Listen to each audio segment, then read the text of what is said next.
Hello and welcome, you video game enthusiasts, lovers, and samurai nerds, to our very first ever episode in English.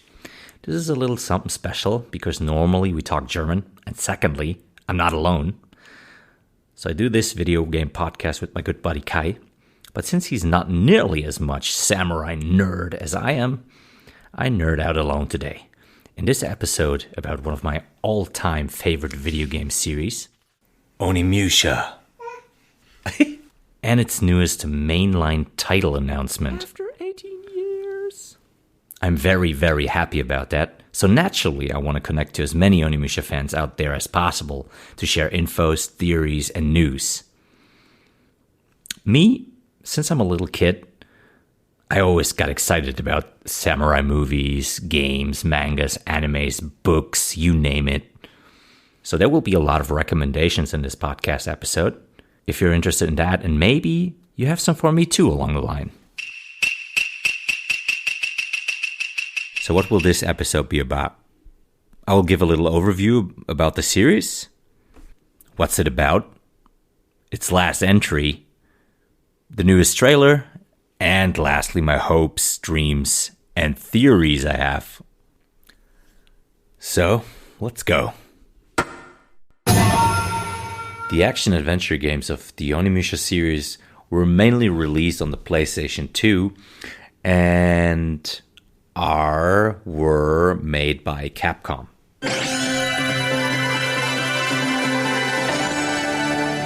Onimusha means ogre warrior or demon warrior, and in a lot of Japanese stories, Onis are actually the bad guys. In this series, they're more or less the good guys. There is a main exception to that, but we'll come to that later. The series takes place in the time of the Sengoku Jidai, which is the warring states period of Japan.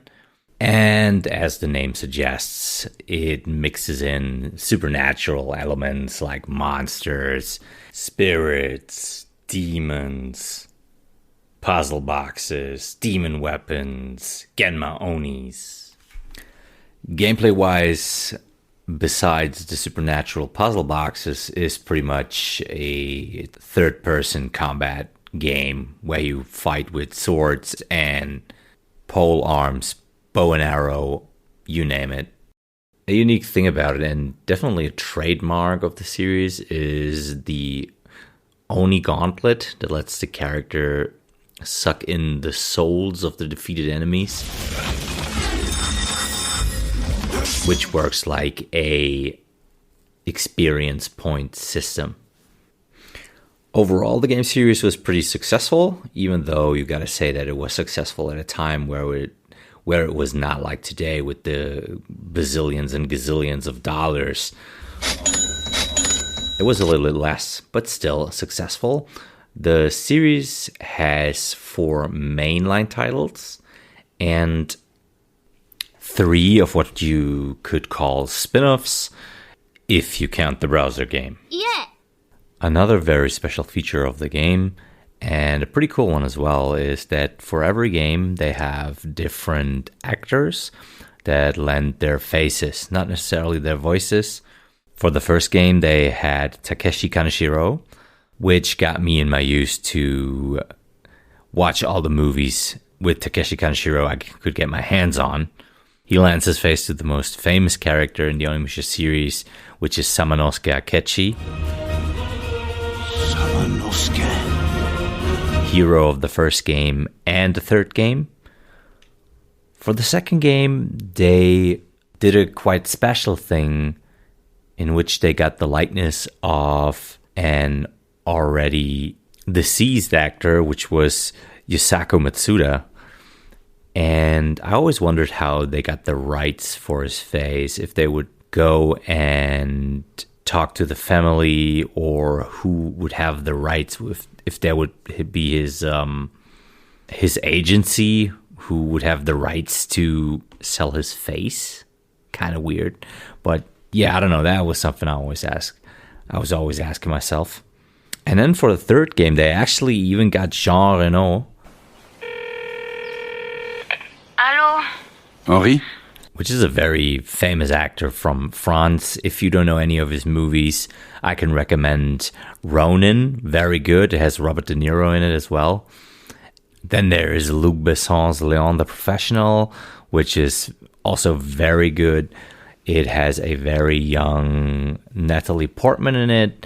If you're interested in that, give it a go. Very good movie. And lastly, I would recommend The Crimson Rivers, which is also a pretty good movie, thriller about a murder case. Pretty good. Can recommend these 3 movies. Henri, tu dors encore. Lève-toi vite, sinon tu vas être en retard à l'école.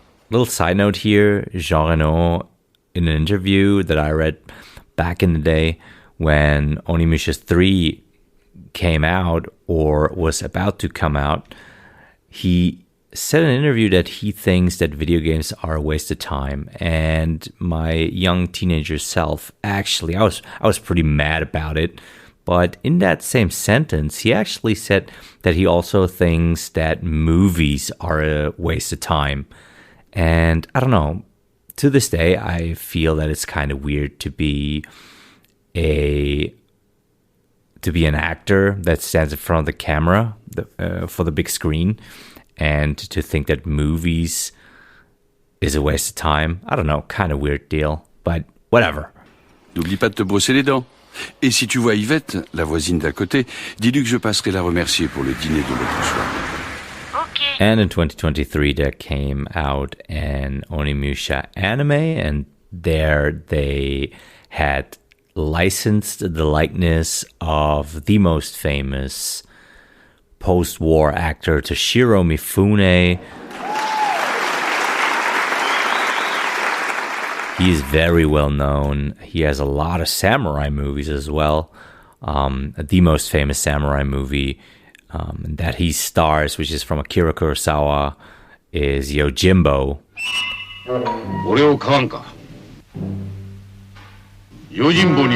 And this is a very high recommendation.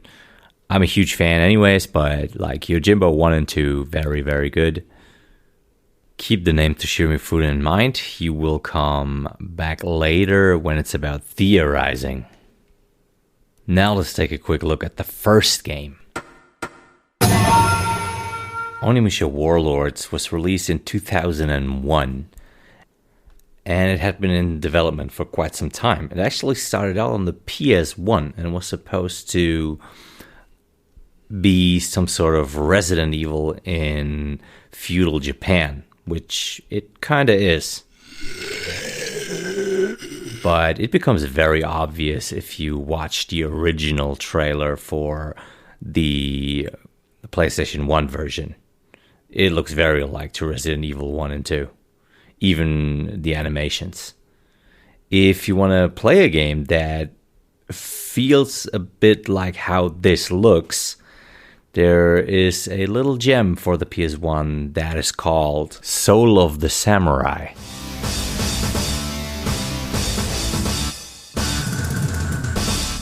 So there you have another recommendation, but don't expect too much from it. It is, in the end, a PS1 game.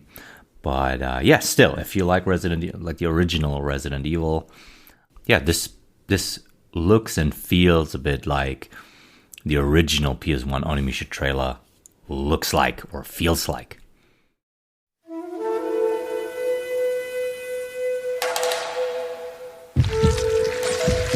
Story-wise, like I said before, the Onimusha series is set on real-world events with supernatural elements added to it.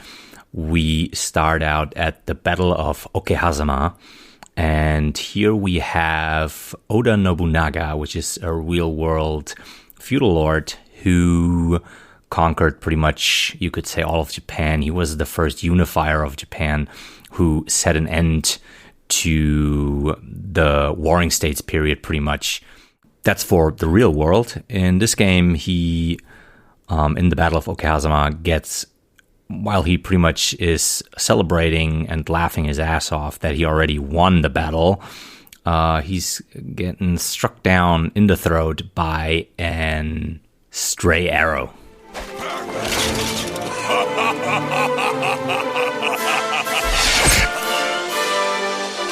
And don't worry, this is not a big spoiler. This happens in the first cutscene of the game.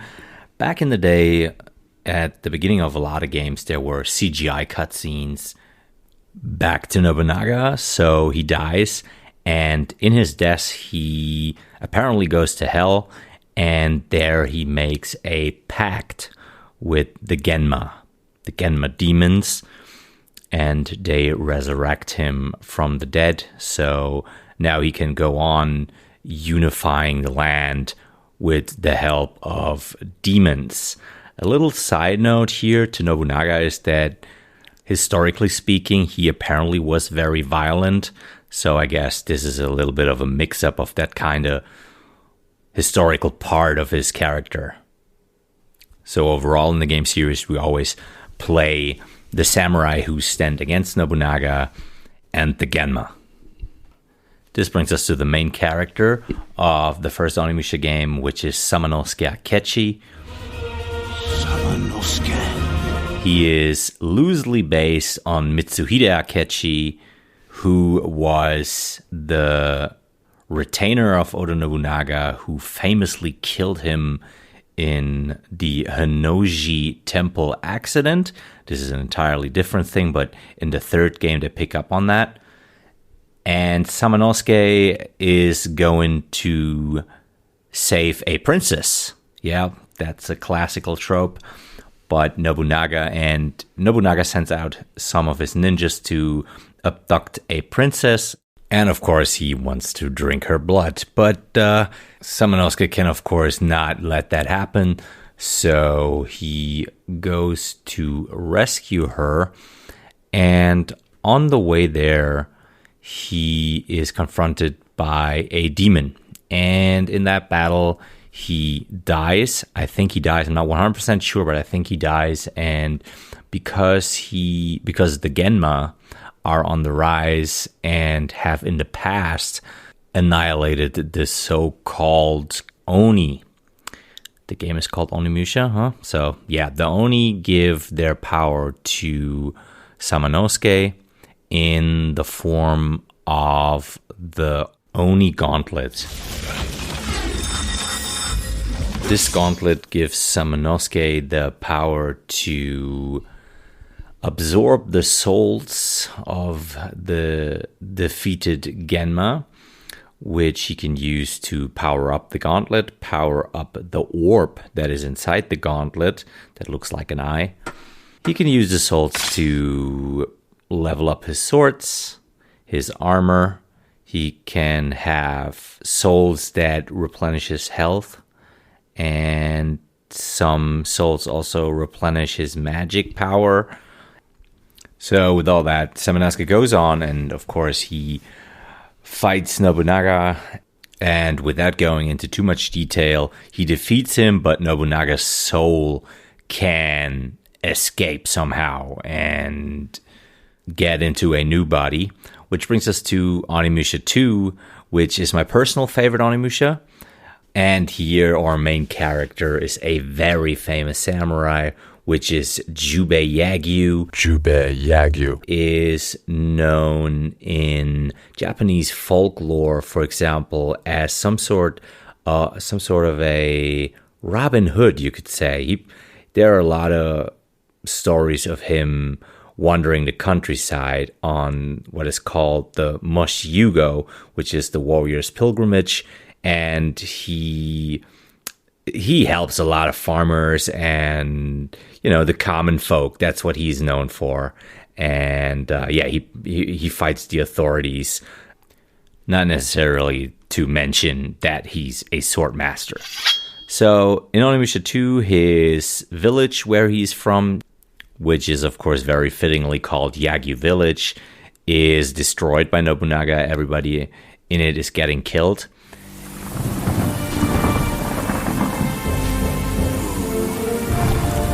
Who did this? And I can say, as another little side note, last year I've been to Japan and I've been to Yagyu Village. I even walked the pilgrimage way of the Yagyu Kaido Road, which was very cool, even though it took me a long time to find the actual start of the road. Back to Jubei Yagyu. He does not have an Oni Gauntlet. Let's say, for not giving out spoilers or anything, he gets chosen by an Oni. Jubei! Loser! And he gets a sign in the palm of his left hand that pretty much gives him all the same powers and possibilities that Samanosuke Akechi had as well, except that he does not wear a cool gauntlet on his arm, which I guess is a bummer for him when he finds out later. Just me thinking honestly about Onimusha 2, about the beginning when it rains in Yagyu village and Jubei finds the dead bodies of the villagers, and it's just so atmospheric, and I love this game so much. But I digress. So, Jubei, of course, also has this fantastic adventure, the best adventure, and in the end faces Oda Nobunaga. The same thing repeats. He defeats him, and his soul can escape. So, in the third game, our heroes, and this time, like I already mentioned before, we have Jean Reno, who plays the character of Jacques. Well, anyways, they try to then finally seal Nobunaga and not let his soul escape anymore.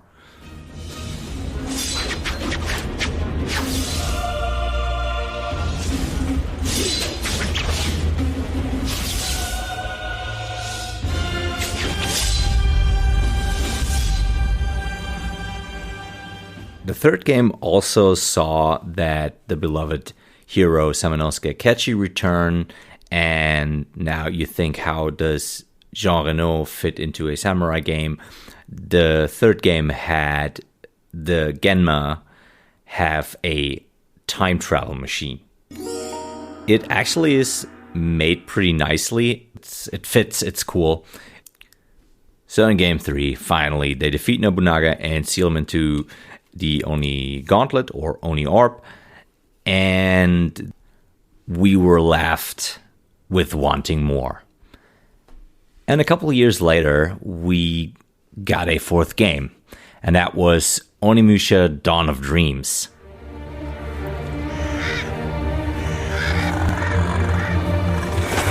I remember that I was very surprised when I saw Onimusha Dawn of Dreams in the shelves back in the day, because I was reading a lot of video game magazines. This was way back before internet on cell phones. So magazines, video game magazines. And yeah, I saw it and I was like, why is there a new Onimusha? The game was entirely manga/anime style and also cel shading graphics. But I gotta say, cel shading graphics were pretty hip back then. I'm personally not the biggest fan of the story. It has some cool beats. I definitely remember it being the largest Onimusha game. It has the most weapons, it has the most levels, the most playable characters you can switch around. Here I have to say I personally dislike pretty much all of them. Also their designs, except the main character Soki and the monk Tenkai. The other characters I don't like too much. No. But despite that, you can level them all up, all their armor, all their weapons, and that's fantastic. And I remember I really love that it has so much value in it. To the story of Dawn of Dreams, we have it several years after the third game, and just like in the real world, after the death of Oda Nobunaga, the next lord after a power struggle was Toyotomi Hideyoshi, and he actually appeared in the other games under a different name, but that's a story for another day. So he also aligns with the Genma, and we have the main character Soki fight him, and in the end, of course, defeating him. Now we get into a bit of a sad part of Onimusha.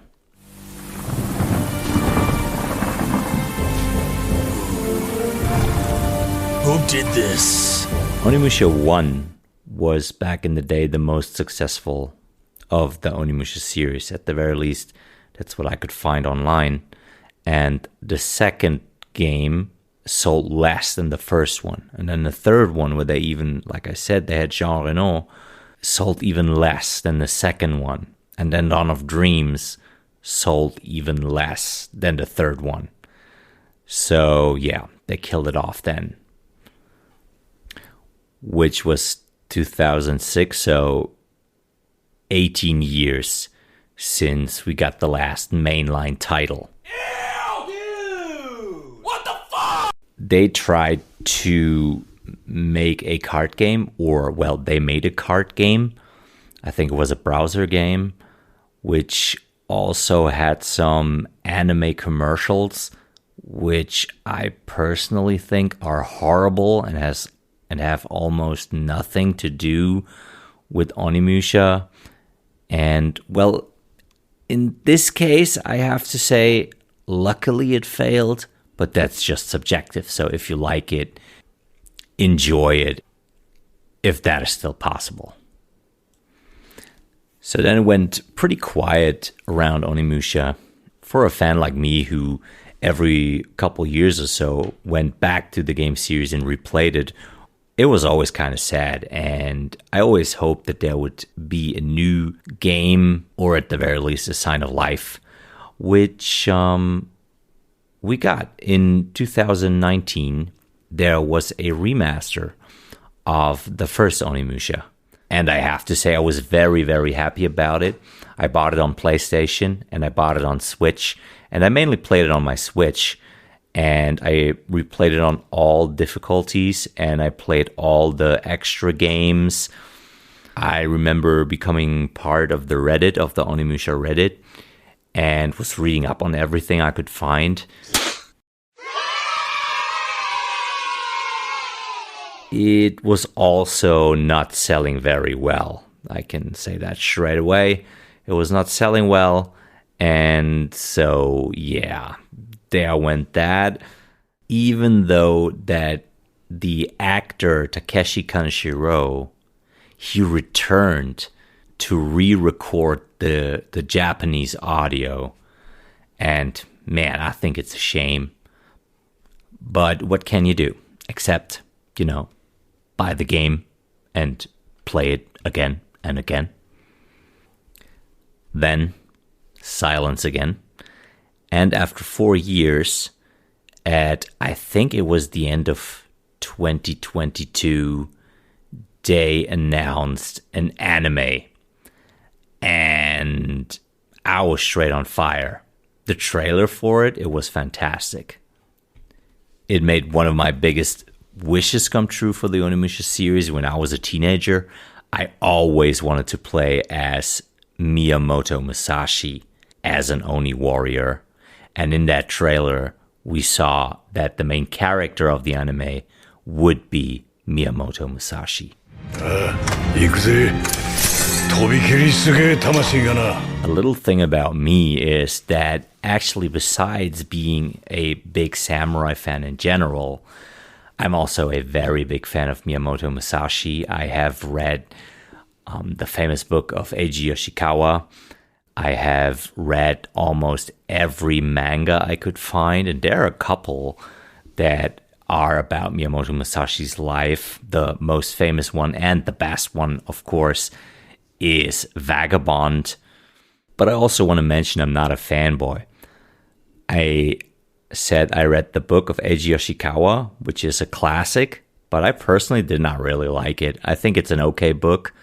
It didn't really catch me, but it inspired a lot of stories. Also the famous Vagabond. Like I said, I love Vagabond, and it is also the author Takehiko Inoue was inspired by the book by Eiji Yoshikawa to start the manga.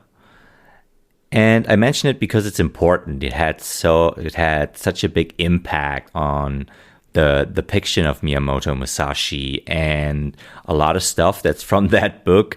There are people who think that is real history, and not to make fun of these people. It's just that it made it into pop culture, and now people yeah, there are some misconceptions about it.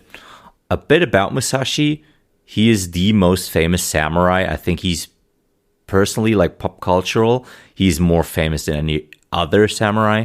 He is mostly known for being a warrior philosopher, and he used two swords at the same time. There is the misconception that he used two swords all the time in all his fights. That is actually not true. I personally prefer him to be depicted fighting with two swords. Honestly, it's pop culture. Like if we take, for example, a video game.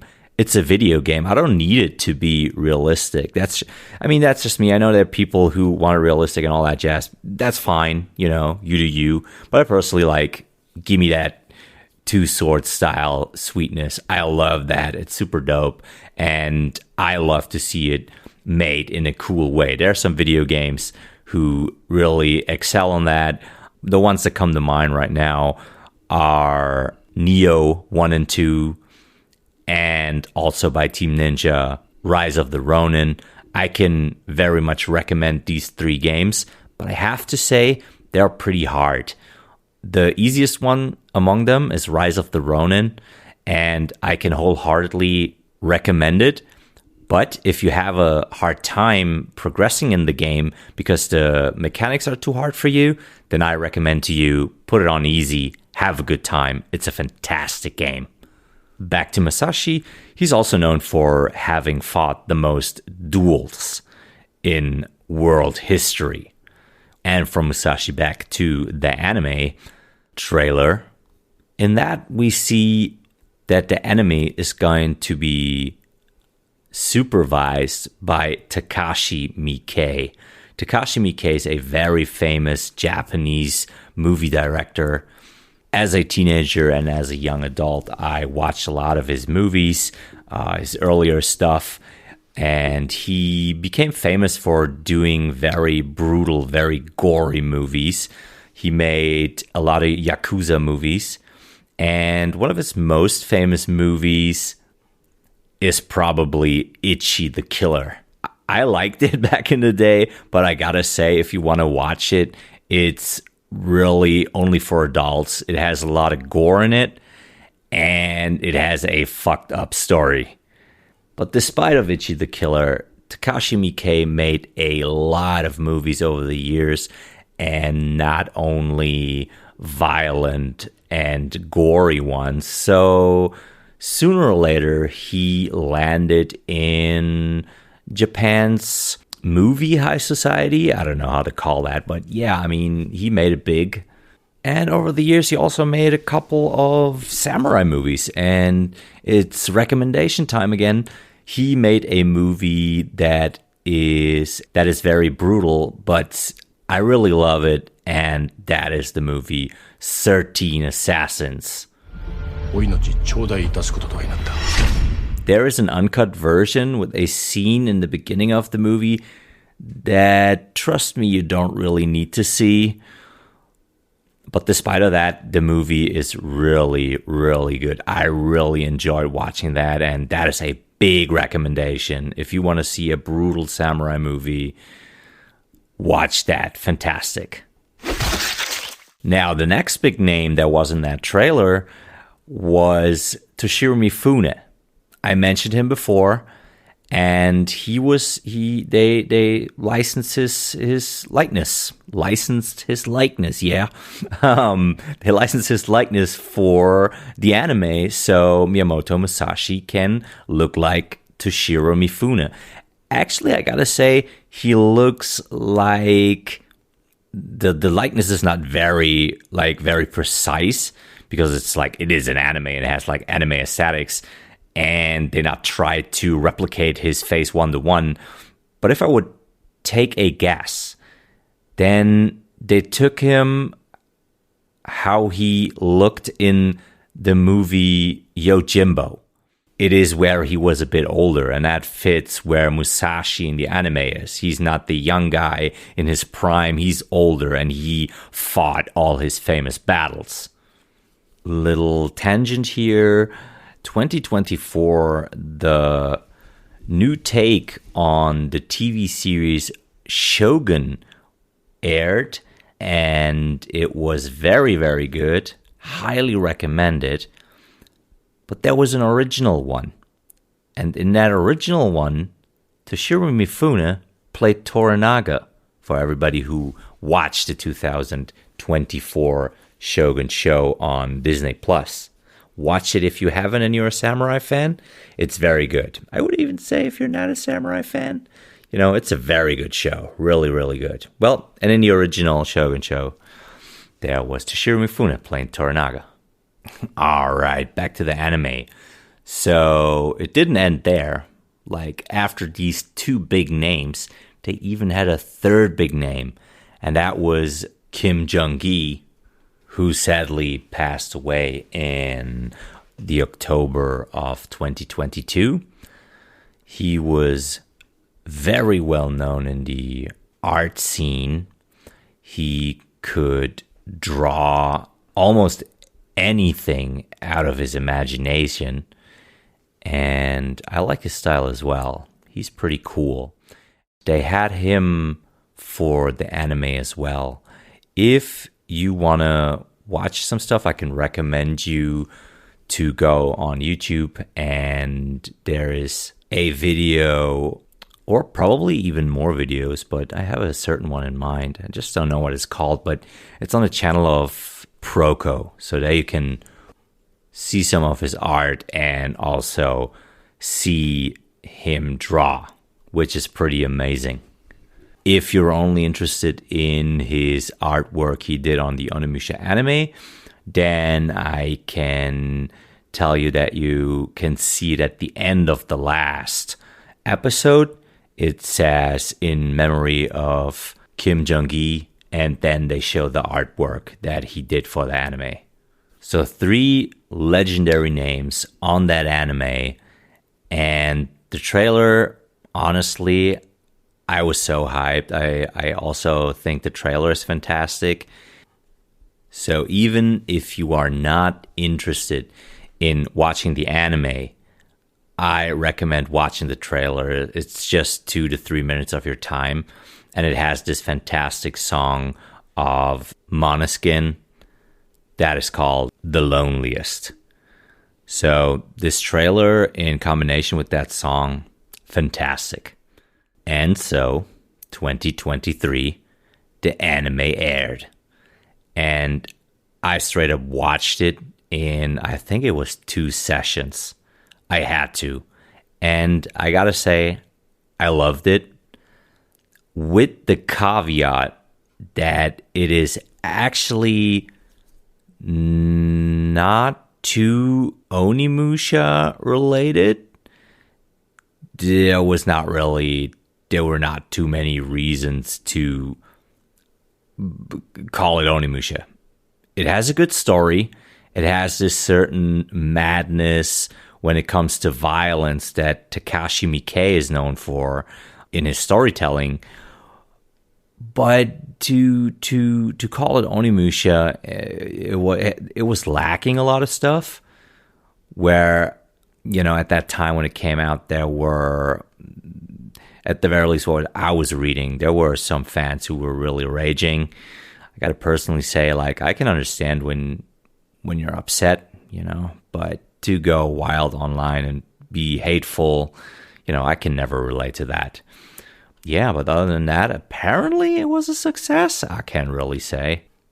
From what I found online, it was, it has very positive reviews by fans, but they pretty much say the same thing that I'm saying now, and that I also said back then when it came out. It was not really necessary to have Onimusha on the title. Other than that, I recommend it. Watch it as a samurai fan, but I would say don't watch it as an Onimusha fan and go in there and be like, oh, nice, Onimusha anime, dope, because I think then you will be let down because there are not too many real Onimusha parts in it.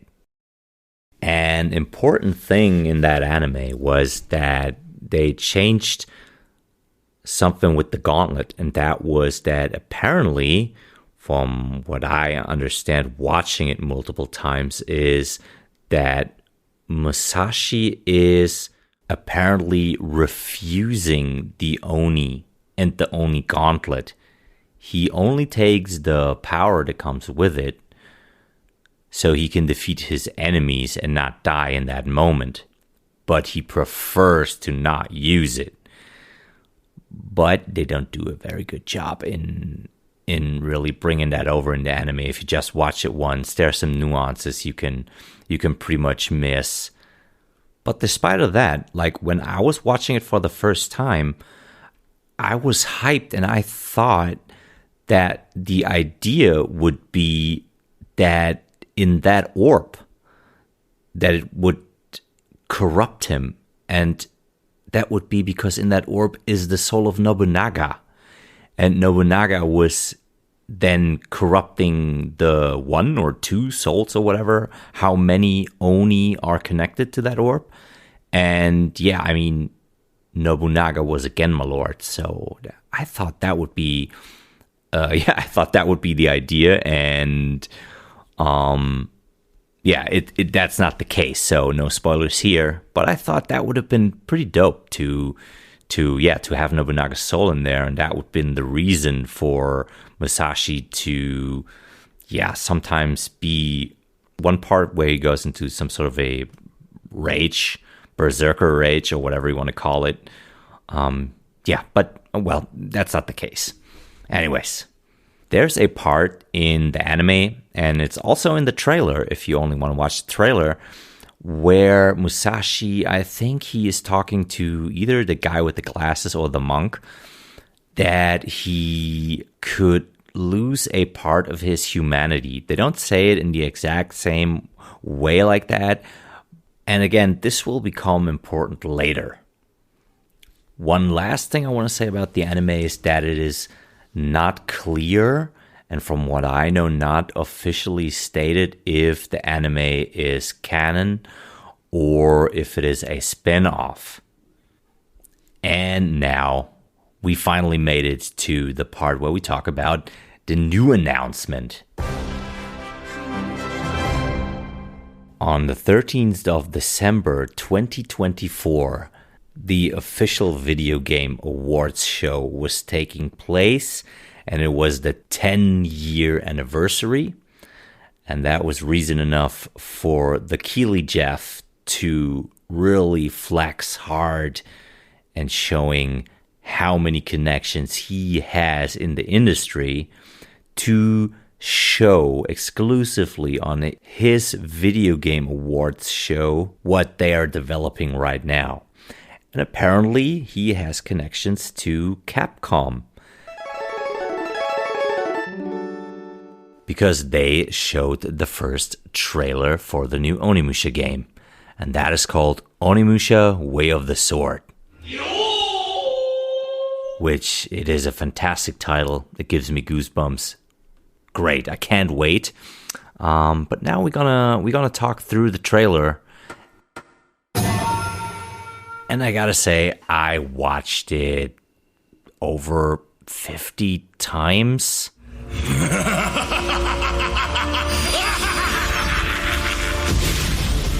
I watched it in regular speed. I watched it in super slow-mo. I downloaded it, watched it frame by frame. It's almost a shame I don't do a video on it.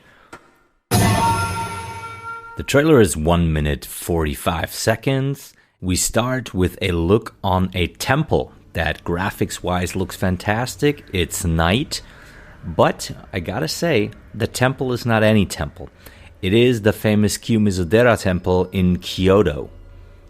It is a big landmark there, and I gotta say, like I mentioned before, I was in Japan last year, and in the morning when my girlfriend was catching up on some sleep, which happened a lot since we traveled with our newborn baby boy. He was born in April. What I tended to do in the mornings was I typed in temple or landmarks And when we were in Kyoto, I put in landmarks again, and it showed me the Kiyomizu-dera temple. I did not really watch it, like I was not watching too many images of it or anything. So I just put it in, and then I took a walk there, or you could probably better say a hike, because it was 1 hour from where we had our little hotel. And I gotta say, it's very, very pretty. It's like so many temples on top of I don't know if you can say mountain, but you definitely go uphill. And I was very surprised when I arrived there, and you have to pay entrance, but totally worth it, also not like super much or anything, that I actually saw it in another video a couple months ago, and that was Rise of the Ronin. And in there, the Kiyomizu-dera temple is in it as well. And yeah, it was pretty great. And it has this free hanging balcony that is 13 meters or 43 foot above the ground. Really great. And around it you have also a little garden area where you can walk around. It's very pretty. So again, definitely visit that one. Back to the trailer. So we have the Kiyomizu-dera temple at night, and we see some crows that fly out of a tree. Cut to the next scene, and we see the main hall. And here, slowly from the right, comes in a red light, and after a short while, we see that it is the classic red soul. And it throws some fantastic lighting onto the dark hall in the background. Looks great. Cut to a temple gate where we can also see some bamboo that is in front of it and more souls flying around. The graphics look fantastic. Bamboo looks fantastic. Temple gate looks fantastic. And the red flying souls, fantastic with the lighting they throw on the surroundings. Really great.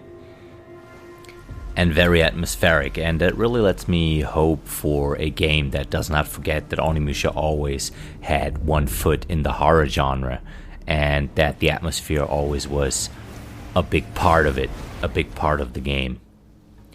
Cut to the next scene, which shows a gigantic temple gate, and if I'm not mistaken, it's the giant temple gate that stands in front of the Kiyomizu-dera. And there are some steps, and at the bottom of the steps we see the statue of the classic Japanese lion dog, also known as Kumainu, which translated means Korean dog, if I'm not mistaken. But in general, they call them lion dogs. When you see them, you know them. They're at a lot of temples in Japan, that's for sure. Cut, and we see the water point that is at Kiyomizu-dera. There you can actually go and take some of these trowels to cleanse yourself. Take the holy water, I guess, and put it in your face or in your neck. That's what I saw people do there. I don't know if some of them even drank it. I'm not sure right now. So you see that. So that pretty much lets me think that is all around the Kiyomizu-dera. Everything we see is around the Kiyomizu-dera temple. Cut to a pretty withered down temple that has some old trees in front of it, and it has some eerie green light coming from above. And of course we have the red souls flying around, and this gives a nice contrast in like the green color above and the red below. And it's also like everything very dark, and it's very atmospheric. Again, it gets my hopes up. The graphics look fantastic.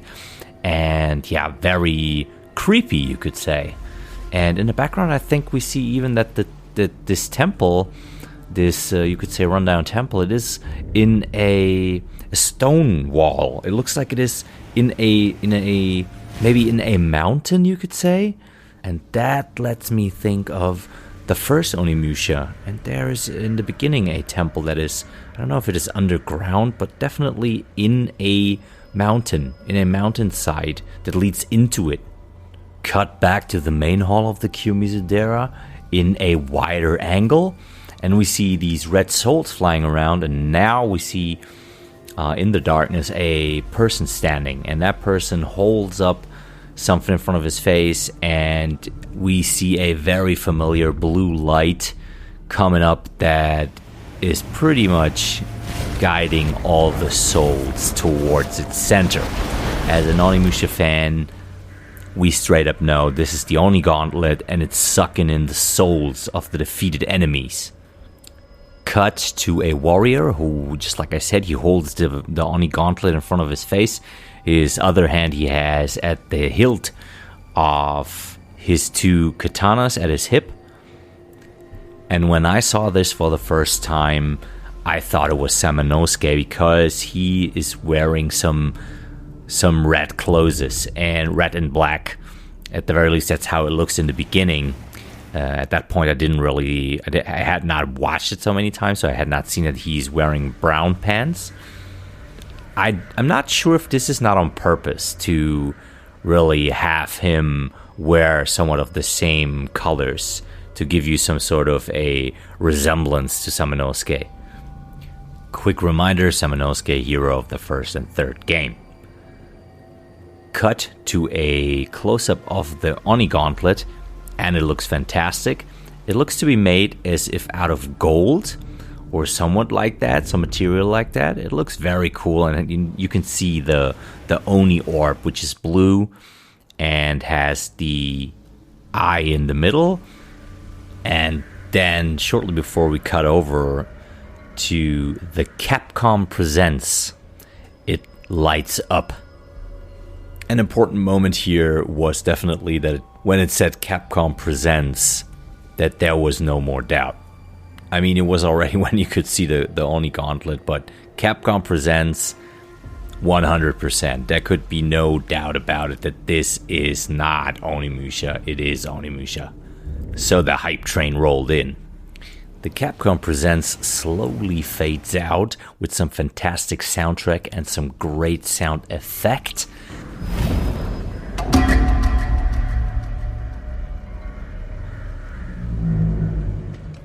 And we see the main character standing from behind in what looks like a temple entrance or maybe a temple walkway, holding in his right hand, where he has the Oni Gauntlet, a katana, classic Japanese weapon.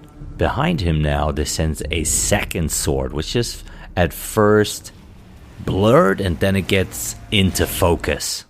And it looks like, from the form, it looks like a katana as well, but it has some steel that is like proliferating over it or growing over it. And when I saw that, I was like, huh? Why is somebody standing behind him that is holding the Raizan? Which is the classic first sword of thunder you get in the first Onimusha, in Onimusha Warlords. It reminded me of that sword, and also of the Buraitu, which is, I don't know if it's the first sword Jubei Yagyu gets in Onimusha 2, but yeah, the level 1 form of it also looks somewhat similar to that. So at first I thought, double team, double dragon Onimusha, but no, that's not what we get. We get a cut then to see our main character in the front. He has the eyes closed and is out of focus, and in the background behind him, the person who is holding the sword that I just described.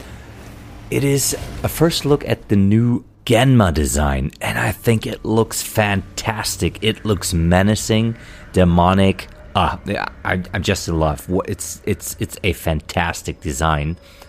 Let me describe it. It is a humanoid Genma with long, sharp teeth, almost needle-like. His skin is blue, and he has what happens a lot in like classical Japanese folklore. He has one eye. Classically in Japanese folklore, a lot of monsters get depicted as having one eye. They're sometimes even possessed everyday objects like the very famous Umbrella that also has one eye, the Umbrella Demon. Because there's a belief that if you mistreat your old objects that have guided you, that have helped you along the way, and you just throw them away without giving them the proper respect, then they can become demons. They can be angry about you mistreating them.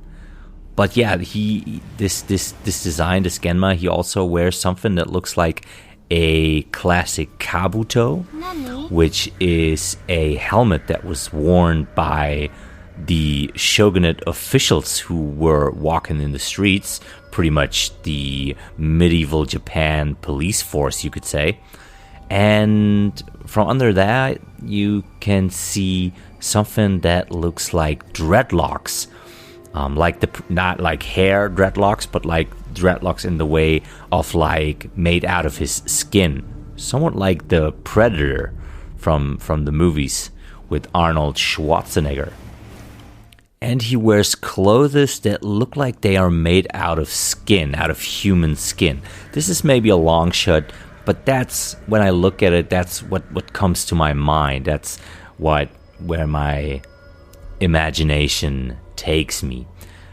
Again, I really love the design. It looks fantastic. So it's definitely not a classic Genma Ashigaru, which means a foot soldier, the regular unit who are fighting on the front lines. So this is not like the classical design we pretty much had in all of the old games. This is an entirely new design, but again, I really like it. And let me touch on a little subject here, which is we don't know if this game is going to be a reboot or a soft reboot. And I'm open to the idea that we will see other Genma and have a different branch of them, and maybe under a different Genma Lord or Genma Demon God, whatever, you know? So really looking forward to that, what it will be, or if there will be any explanation for it. Now, back to our scene.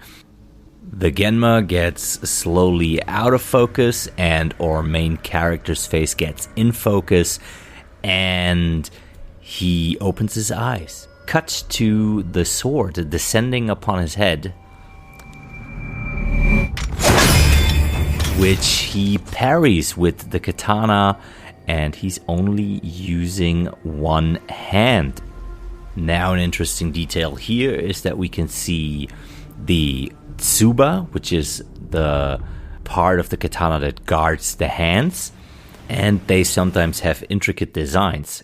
In this case, we can see that it depicts two souls, pretty much like the classic yin-yang. And we can also see on the inside that the Oni gauntlet is in some kind of way merging with his skin. And then again, it looks fantastic. It looks pretty cool. The details are amazing. The character designers, fantastic job.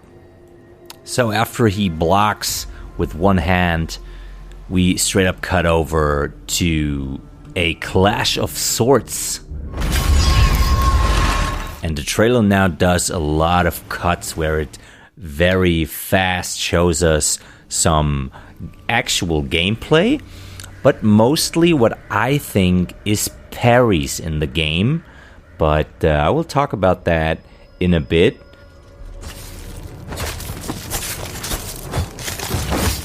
So here now, straight, the next scene we see is, like I said, a clash. So the main character and a Genma clash with their swords, and it gets shown with some visual effects of them pushing the swords against each other.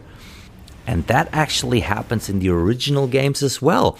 It doesn't happen very often, but sometimes when an enemy Genma and your main character, let's say Samanosuke, attack pretty much at the same time, they clash in a clash of swords, and you then had to press very fast the attack button to win this clash and overpower the enemy, pretty much bring him out of balance. So this is very cool that this made it back into the game, because I really love that. And yeah, I'm so happy. It definitely is like the first fighting thing we see in this. Another fast cut, and we see the main character holding one of the Genma with his wakizashi, which is his secondary sword, hostage. He has it around his neck and uses his main sword to now cut through his throat and then smash the sword into his belly and him, the Genma, onto the ground. It looks fantastic. It looks really cool. And I now take a guess. I think this is a counter move, where in-game the person who played this has already countered. I don't think this is any kind of grab or something. I think it's a counter move. When the Genma attacks him, it could also be a overpower move, like when they clash swords, that when you come out on top, that you do this move. And also in this scene, we can see the face of the main character for the first time properly and entirely. Now, in these short cuts, you probably can't see it, but I take the time right now to say that my bet from this scene right now is that we will get Miyamoto Musashi as the main character.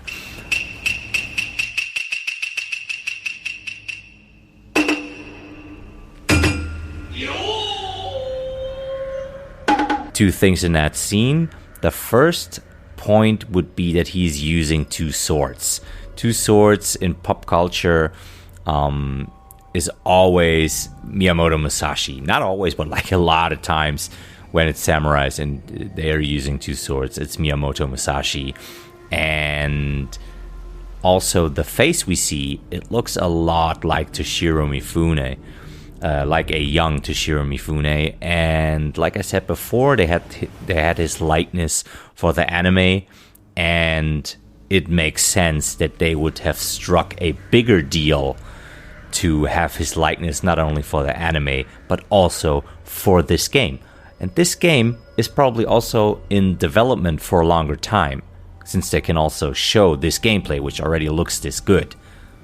So that's where I put my money. Cut to the next scene, and we see another finishing move. And, well, I hope they have a lot of them in there, because these ones we get, they already look fantastic. And, you know, there are a lot of games that have finishing moves. What comes to mind is The Witcher 3. The Witcher 3 had a couple of finishing moves, not enough for my taste, but still, they had fantastic finishing moves in it. And yeah, I mean, the variety is key, I think. If they have, like, I don't know, 20 to 30 and they always randomly switch, that would be fantastic. I mean, maybe it's a bit of a big wish, 20 to 30, but I mean, still. And in that scene, what I describe as a counter move is we see our character hold the sword grip and the hand of the Genma with his own sword and his own sword hilt in place, so the Genma cannot attack him. And he uses again his wakizashi, is his second sword, to smash it into his side. And we have a little effect that looks and reminds me a bit of Sekiro, where there's something that looks like a shining cut going through the Genma, which looks like an indicator of maybe here we have to press a button, or it indicates something. That's what it looks like to me. And what I probably should have mentioned in the scene before is that in the scene before and in this scene, there are other Genmas, or at the very least one other Genma, standing in the background and come running towards the fight scene to help their Genma brothers. And it looks like they will not interrupt you when you are in a finishing move. It's too early to say that for sure, but still it looks to me they will not interrupt you when you are in a finishing animation, which would actually also suck, want to see that stuff. Cut to a backstabbing animation, and when I see backstabbing animations nowadays, I always think of Dark Souls or the recent Elden Ring, and honestly, If there is a mechanic where we can sneak up on Genma and backstab them, that would be very cool. Don't get me wrong, I don't want this to be a Souls-like. This is just that I like it when we also have the opportunity to not always like straight up run onto any enemy we encounter, but that we also have like sometimes the ability to just backstab them like he does here. Cut to the next scene, and here we have some interesting stuff going on. We have on the one side, to the right side, we have a pile of dead human bodies that are over and over with blood, and you can also see like some legs sticking out, and they are black, like dead for a longer time. And we see a little shrine in the back, like a very small one, and that could be where the main character could get some other weapons than just regular katanas, but it could also be like for saving the game or replenishing your health. Too early to say that, but I mean, I saw it in the background standing there and was like, huh. And we also see here the yellow souls. In the mainline games, you can suck into the gauntlet and then you heal your health. And our main character stabbed a Genma from the front. This guy is on his knees and now he's pulling the sword through his chest. And what he did was he pretty much made what is called the perfect cut.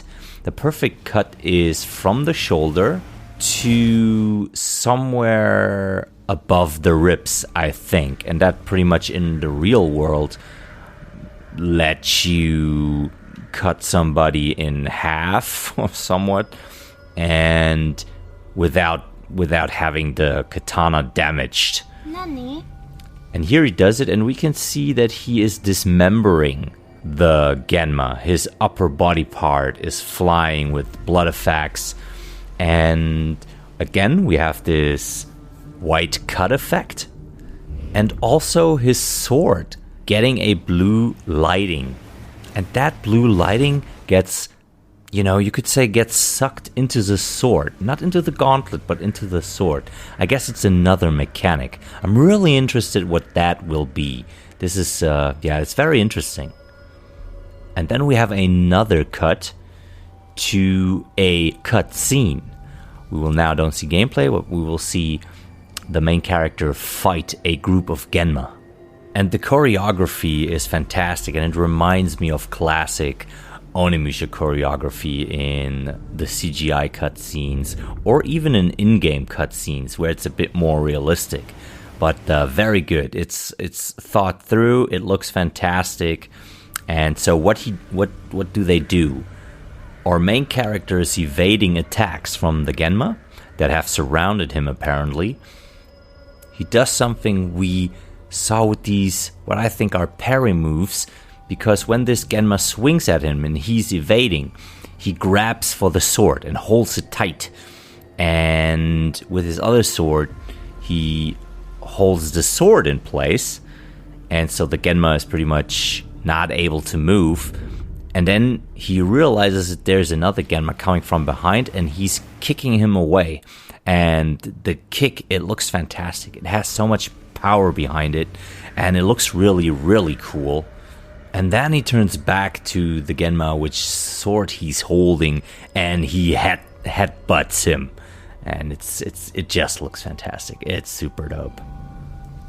Another thing we see here is that he's wearing, in this scene, he's wearing his entire clothes, which are kind of ragged, you could say.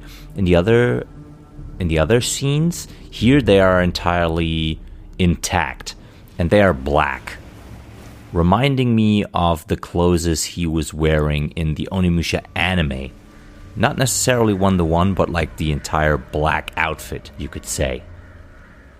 Also, we overall get a good look at the character model, and he has a lot of scars. He has scars on his chest, on his arms, and even in his face on the side. And I am a big fan of characters who have scars, who are warriors and they have scars. They have fought and you can see it, instead of like the perfect face. Like every fight they did, they never made any mistake. I like it when they are scarred up. What do I say here? I love it. So from my side, 50 out of 50 possible scar points for this. We cut over to something we have seen before in close-up, which is the Clash of Swords, and here we see how sparks fly and the katana starts to glow in that bluish light we have seen before. And then he, with a classical circle movement, throws the sword of the Genma out of his hand. And since the emphasis on this is so big, again, I think this is a big mechanic in the game. Some sort of parry mechanic. And talking about big, cut to the next scene where we see the main character grab a big enemy. And this one is definitely not a foot soldier.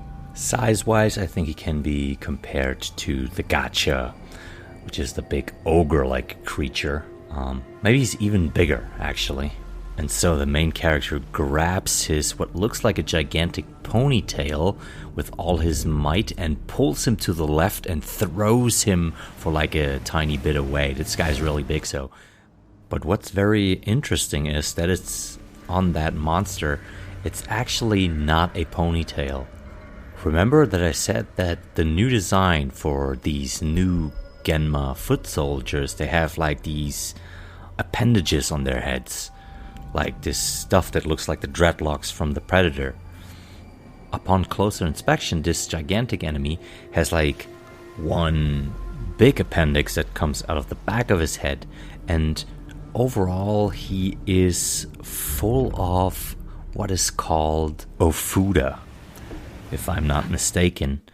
And these are paper seals that you may have seen in manga or anime that get used a lot by like Japanese wizards, like medieval wizards. They are called onmyoji, and they use these seals a lot to ban demons to a place, and they are also like talismans. But yeah, he is full of them from head to toe, and he even has some of them on his weapons, and they have writing on it. It's like white long paper, and they have writing on it, and a lot of times also like a red writing underneath it, you could say, which is from what I understand, it's a seal from a temple.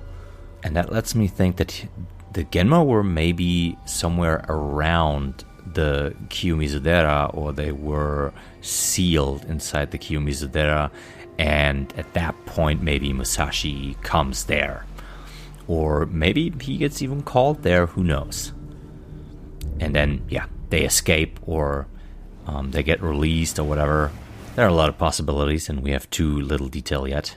And we cut over to the big enemy smashing his gigantic axe down on our hero, who, again, parries the attack. But what is very cool is that he is not just parrying it like the big axe is nothing. He goes down to his knees. And that looks really cool. If you look at in slow-mo or frame by frame, you can see how much detail went into that and how good it actually looks. And now the counter move. Our main character comes back up from his knees, and actually with that hand that he has the Oni gauntlet on, he's pushing the axe upwards. We have a lot of sparks flying. If you look at it frame by frame, another cool detail is how that Oni monster looks at him, and how he is slowly pulling that gigantic axe up, and then he pulls it to the left, only to then use his sword and take a swing. And now that sounds weird, but he lets the gigantic axe swing to the right. He pretty much parries him off, or throws him off balance, and the big enemy pretty much turns around or spins around once with this gigantic axe. And did I mention that there are 2 Genma foot soldiers standing behind him? And now a very cool detail, or let's say another very cool detail, is that he hits them and both get cut in half. More dismemberment. So this is definitely a feature. What is also very interesting is that the axe, when it goes around this full circle, it comes back to our character. And that's another sign that lets me think that there is some sort of parry mechanic. Because it cuts over then, so we don't see what happens next, but that gigantic monster is spinning, and the axe comes back at our main character. And if you have played a video game or two that has a parry mechanic, then you know a lot of times it's a bit like a rhythm game, where it's like parry, parry, parry, you know, and that's how this looks to me. It's like you parry that thing, and he spins around, but you have to stay on your toes and parry that spinning attack that now comes back to you, even though you parried it in the first place. Very interesting, and lets me actually think of Sekiro, which was pretty much based around parrying. Cut, and we see what at first looked to me like a gigantic boar monster or swine monster, like an anthropomorphic ogre swine or ogre boar monster. But upon looking at it over and over again, and looking at it then frame by frame, I am very sure that this is an old friend of ours. If you have played Onimusha Warlords, this guy looks a lot like the first boss, Osric. Huh? Didn't know humans could be such pests! And we see this gigantic boss. I mean, this guy's definitely a boss. He runs with his spiked helmet straight at our character. But there's a bit to dissect here. First of all, when I saw it for the first time, I thought that it would be just a homage to Osric. And it still can be, but the design is very similar. So that lets me think that it is Osric. It could also be like a brother or a Genma from the same species. But I guess it's the first boss again, and it's a nod to the original. Then, again, when I first saw it, I thought that it is a swine monster or boar monster because it runs straight at our character and has these huge tusks like a boar or a swine. No, more like a boar.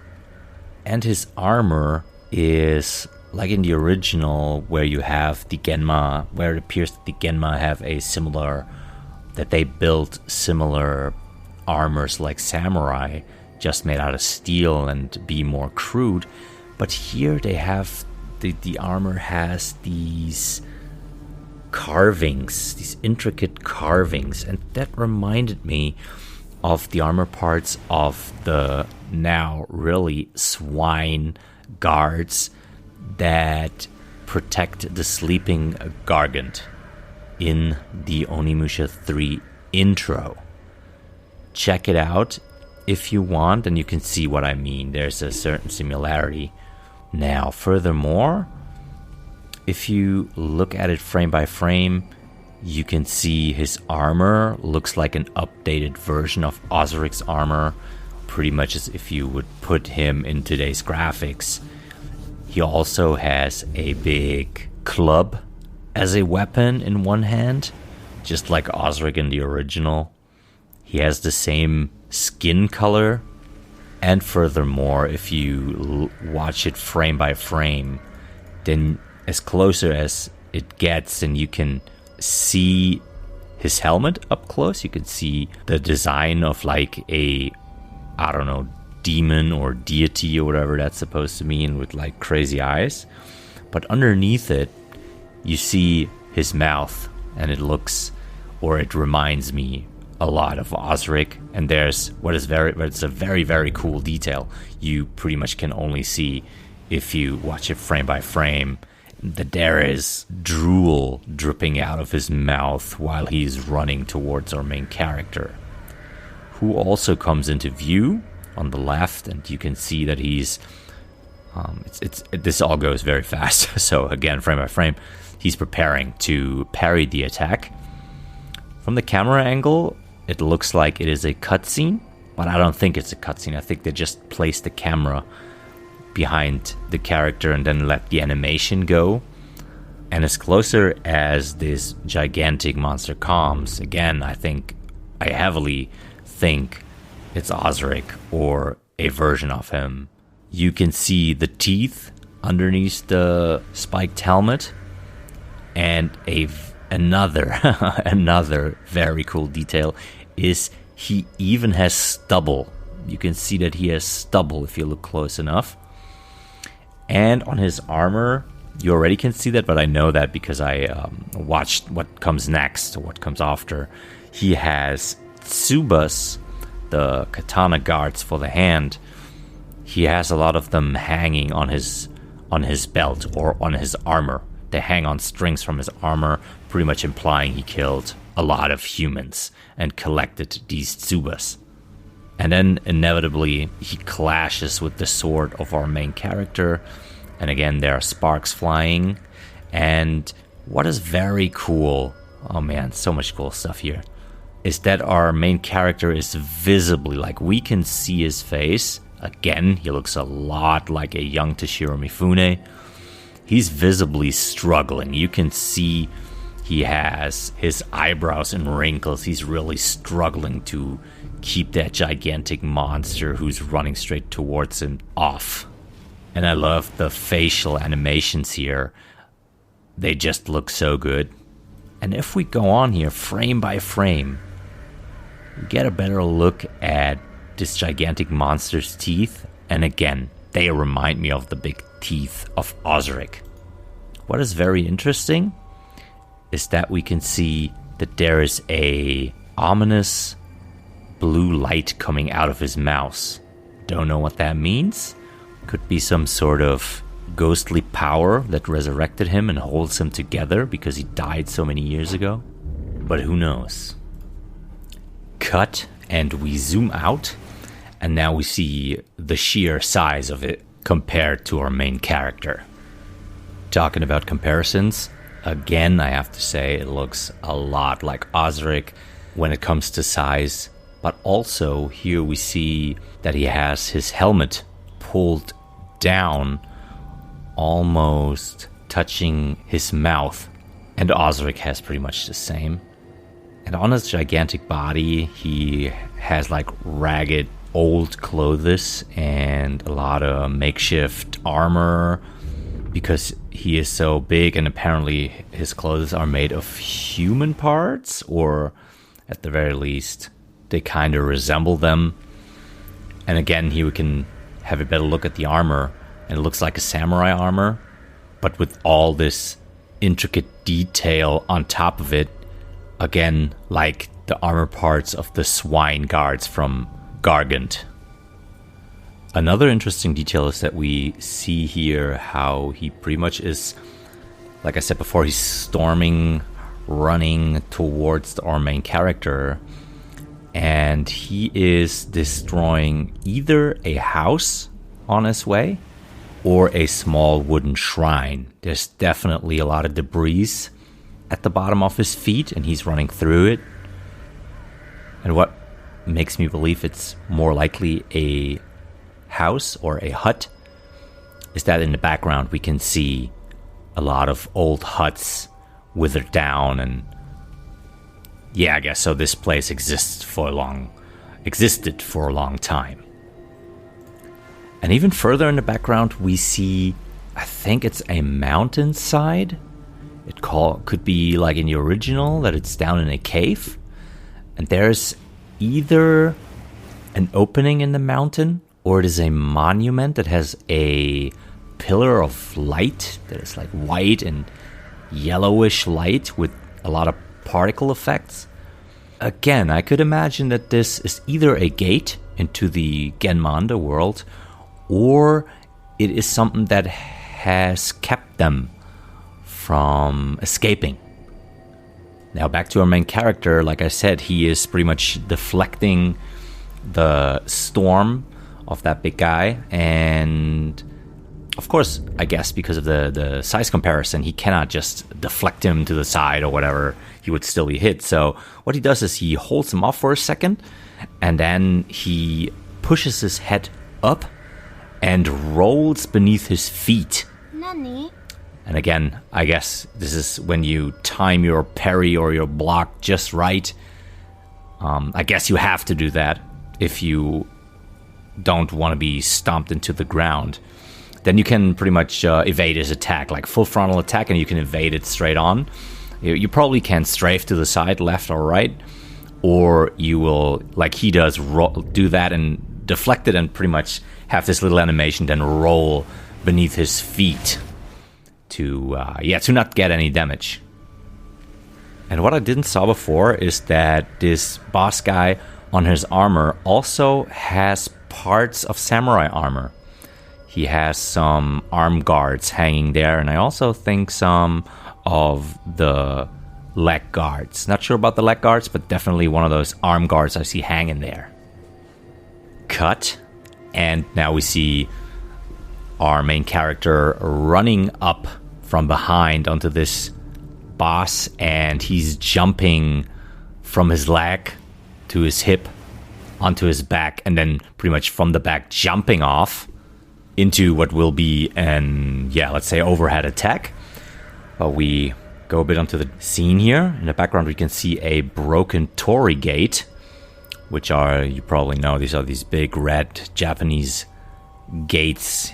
There's a very famous one that stands in the middle of the ocean on the island of Miyajima. Again, we've been there. Miyajima, a beautiful island. If you go to Japan, definitely try to go there. And Japan is an island, but like Miyajima is a smaller landmass, a smaller little island there, and it's gorgeous. It's beautiful. Definitely go there. And these torii gates are in the traditional sense, in the belief of the Shintoism, I think. They are meant to guide the souls either towards the afterlife or, well, if they wander. I don't know, if they sometimes come into our world and then wander around, and then, I don't know, they go back through them. If they go back to the underworld, I guess, or into the realm of the gods. And just for you to know, because I made the mistake, don't walk in the middle, because it is said that pretty much in the middle is where the ghosts walk. If you want to walk through the torii gate, walk left or right, next to the pillars. So we have this broken torii gate in the back, and also we see what looks like a cave, and the cave walls are also, they have all these ripples. Nani? And they're broken everywhere, and there's this, they have these yellow cracks. Not ripples, sorry, they're not ripples. They are cracks. So they have these yellow cracks. Last cut for this trailer, and we pretty much see the main character emerge from the back with a closer shot. And we can see him, and he raises his katana over his head. And he then cuts down onto the enemy, but the camera is closer, so he pretty much, you could say, cuts towards the viewer with the katana being in that blue light. And then it shows the title of the game, Onimusha. The hype is real.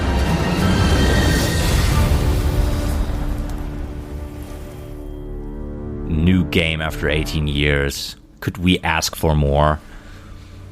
And we go back a second, and we take a look what we can see if we go frame by frame.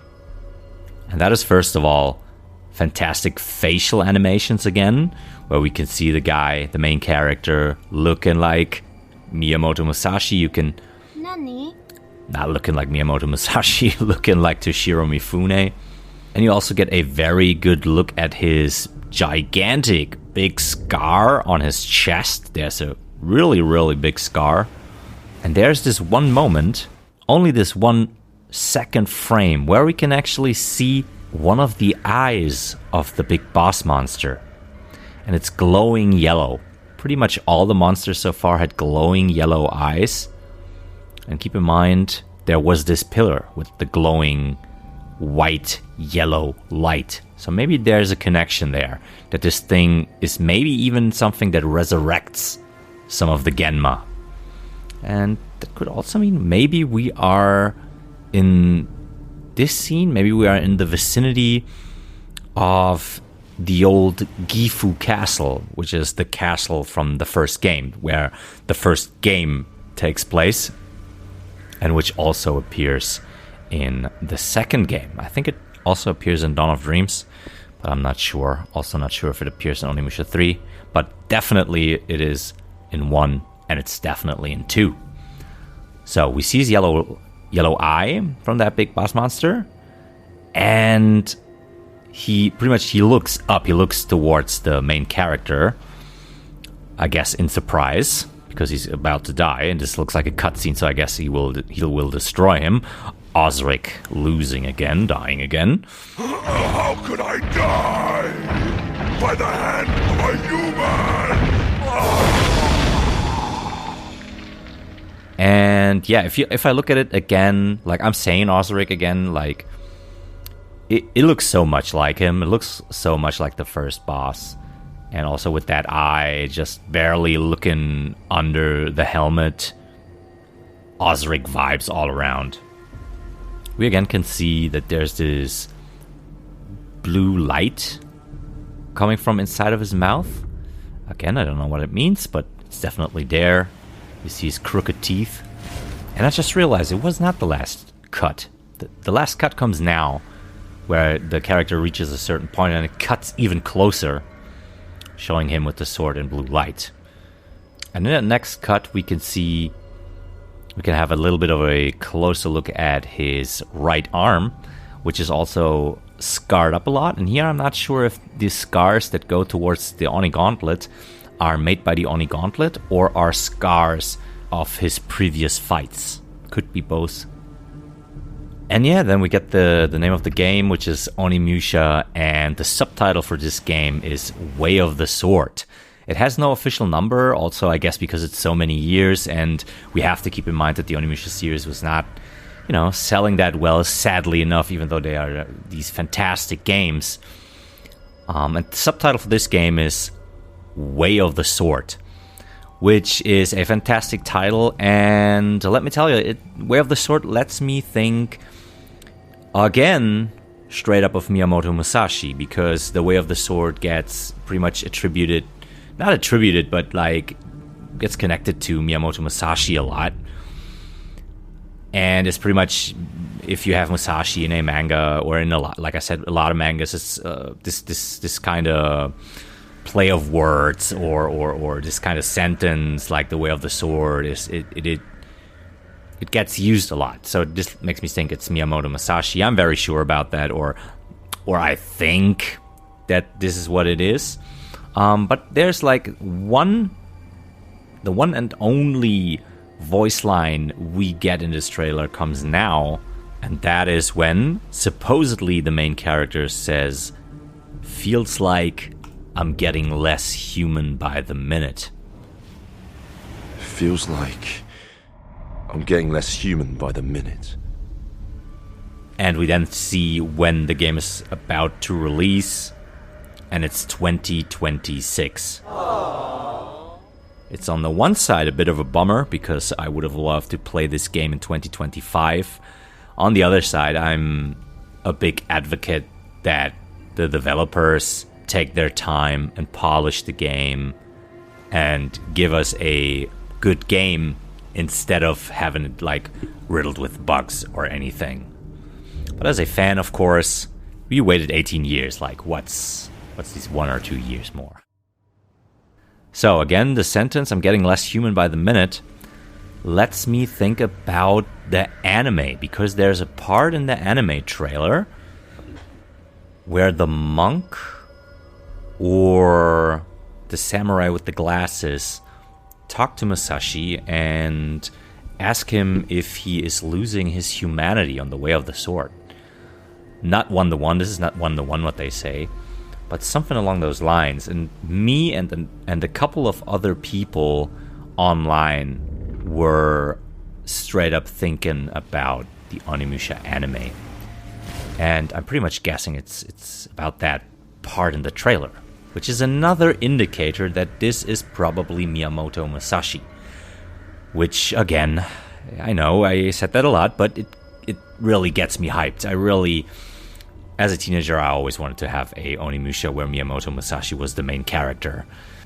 But yeah, this pretty much gets us through the trailer. We then have in the end, we have the logo again with the Japanese kanji underneath saying Onimusha, Way of the Sword. Way of the Sword, it pretty much gets bloody. It's like a golden lettering, and it gets bloody from the right side. So maybe that's a bit of a hint that it will have gore and a lot of blood in it. It says then underneath that 2026, and underneath that where on what consoles it will appear, or more precisely what platforms. It has the PS5, or the PlayStation 5, the Xbox Series X and S, and Steam. So I guess it will come straight out for PC, which makes me really happy because I'm a big fan of modding my games, especially when it's about skins.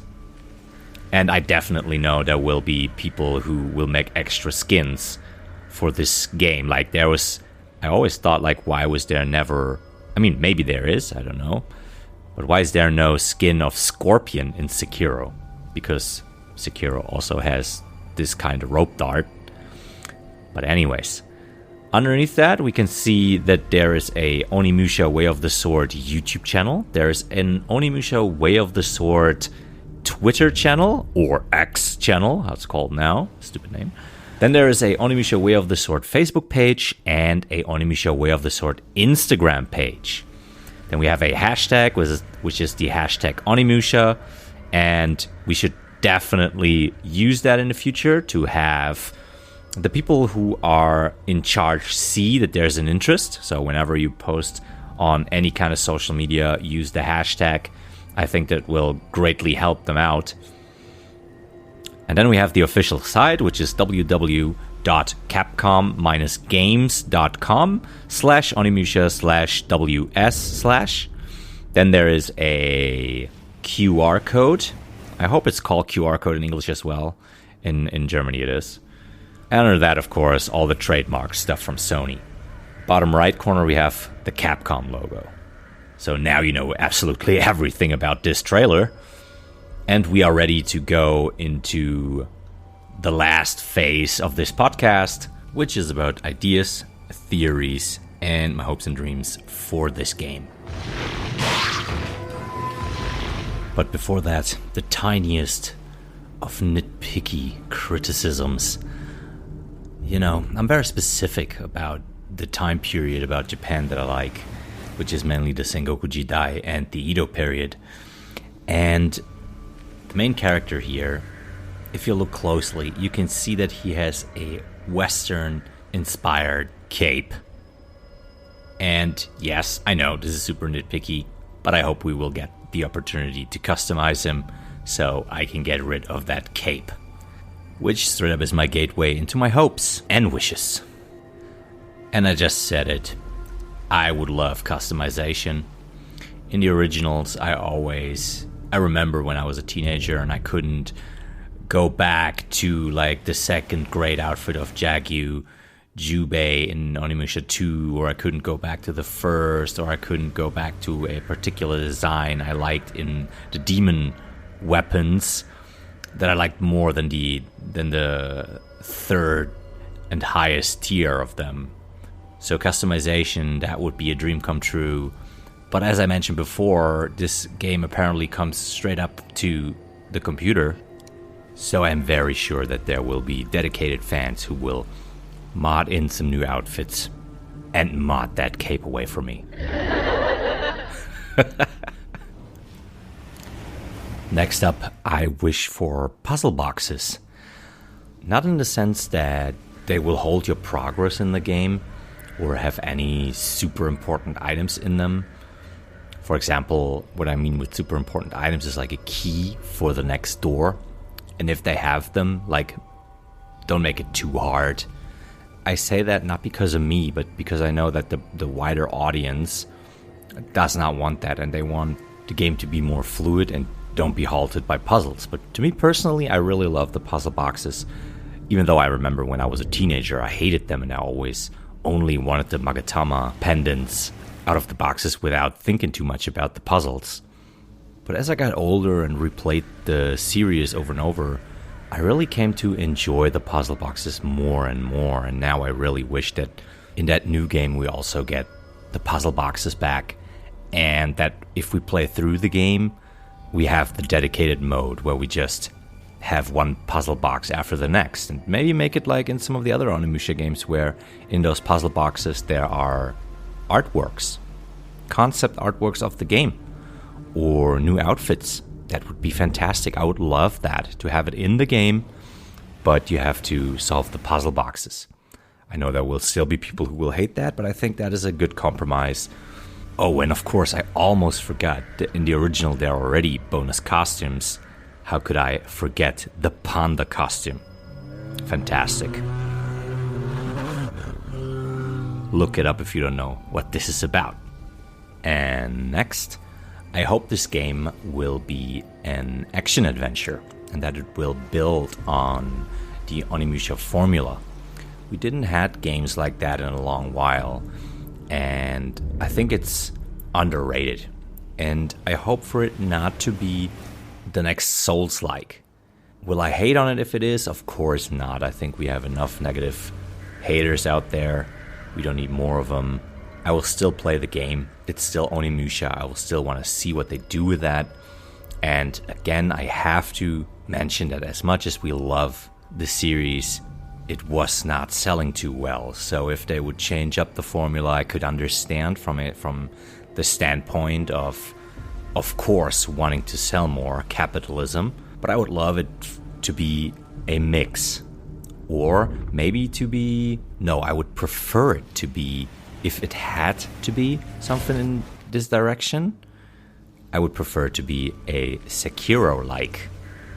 You know, as I mentioned before, we had Rise of the Ronin in 2024, and this is a fantastic game, highly recommended. And yeah, I could imagine that the new Onimusha could also be like a mix of Sekiro and the original Onimusha gameplay. And at the very least, in my head, this works out fantastic. Can say that much. But my biggest wish would be for it to be an action-adventure and to be like the originals. Give me those parry moves, or give me some more parry moves. Absolutely, they look fantastic.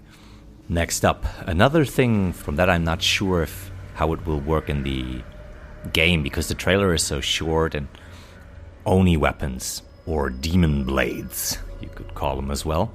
So far, we only see our main character fight with regular katanas, but that does not mean that there will not be any demon weapons in the game.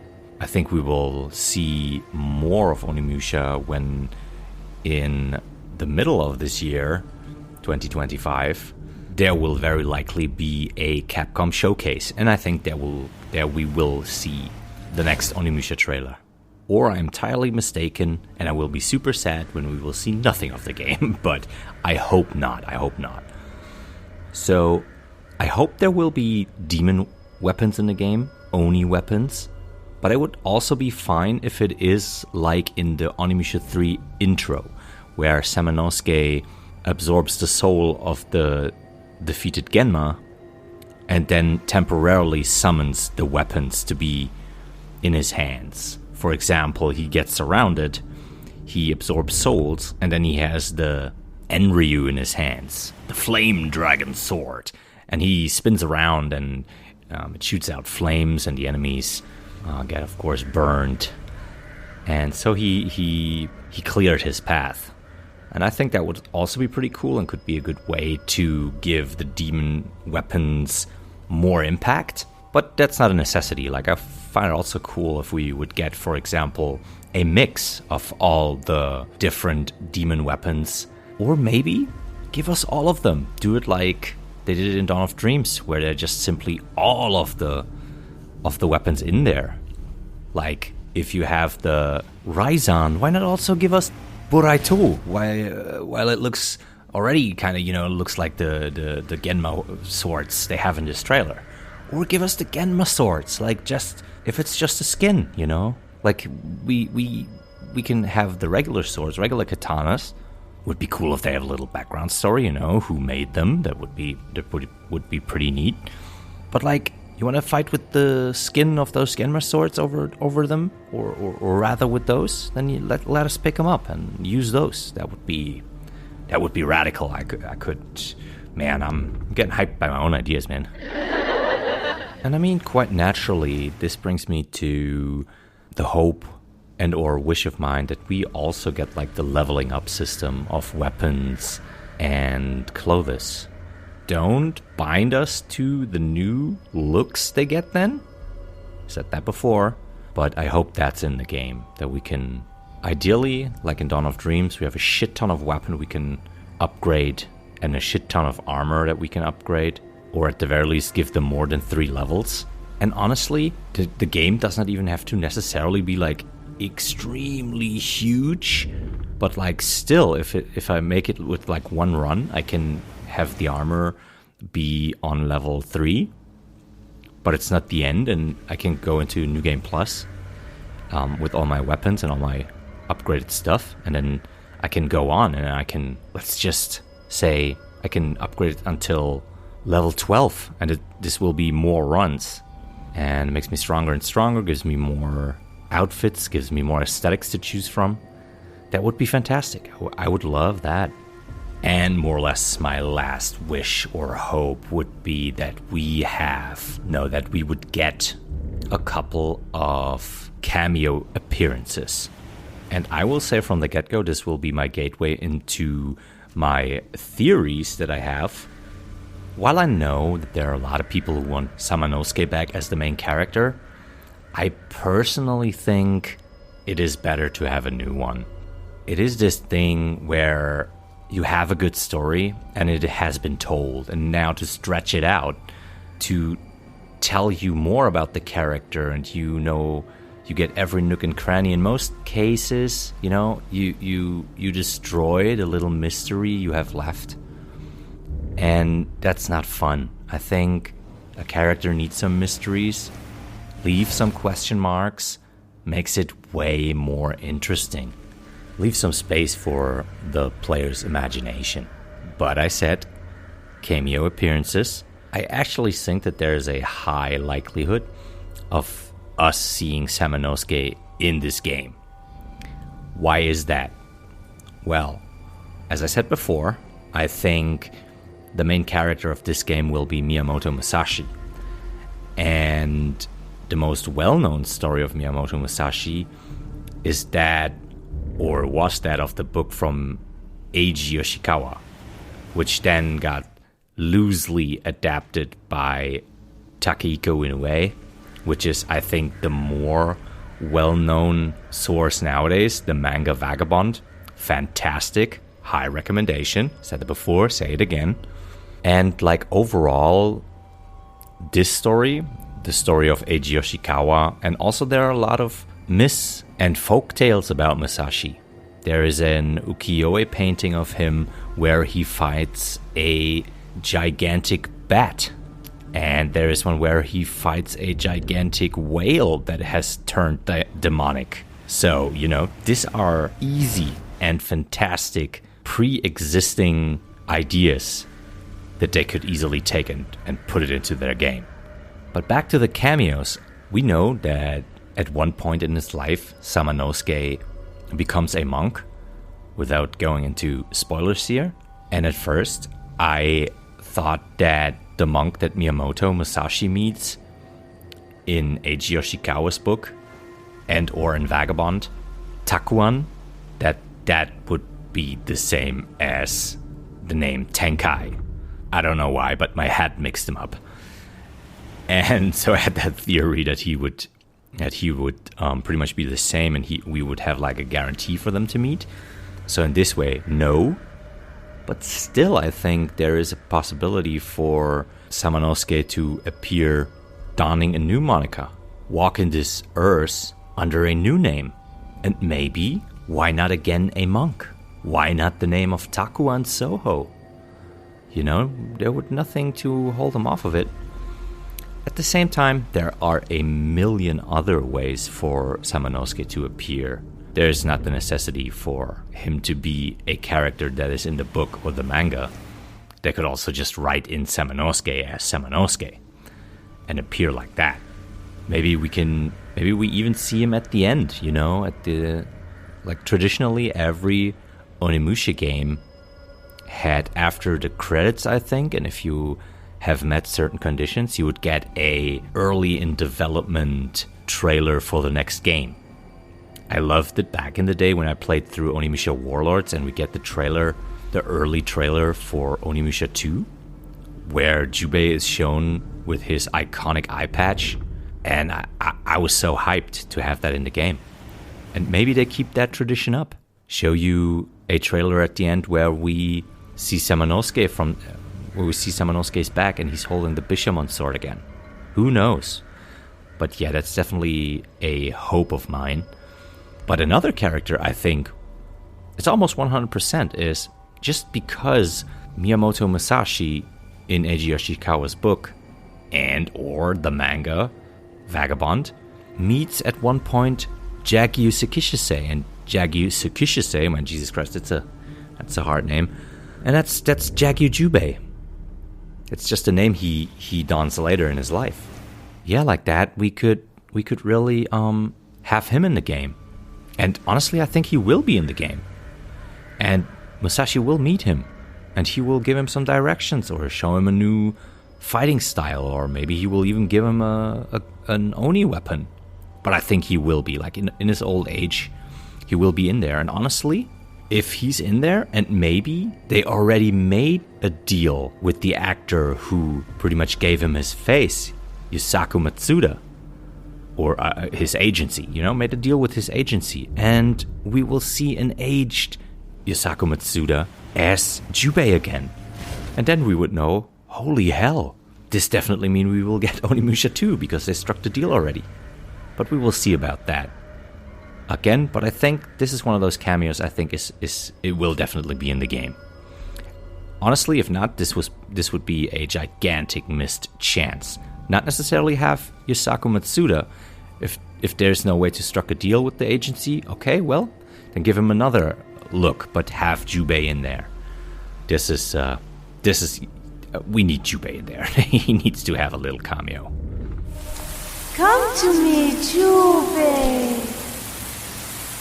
And of course, we could also have like some of the characters from Dawn of Dreams. They're even closer to that timeline, even though I personally think they wouldn't really fit unless they would be redesigned a lot to look a lot more realistic. Then I would be fine with that. But yeah, please don't put them in there with those anime looks. Like, I have nothing against the anime look, but it does not fit this more realistic setting.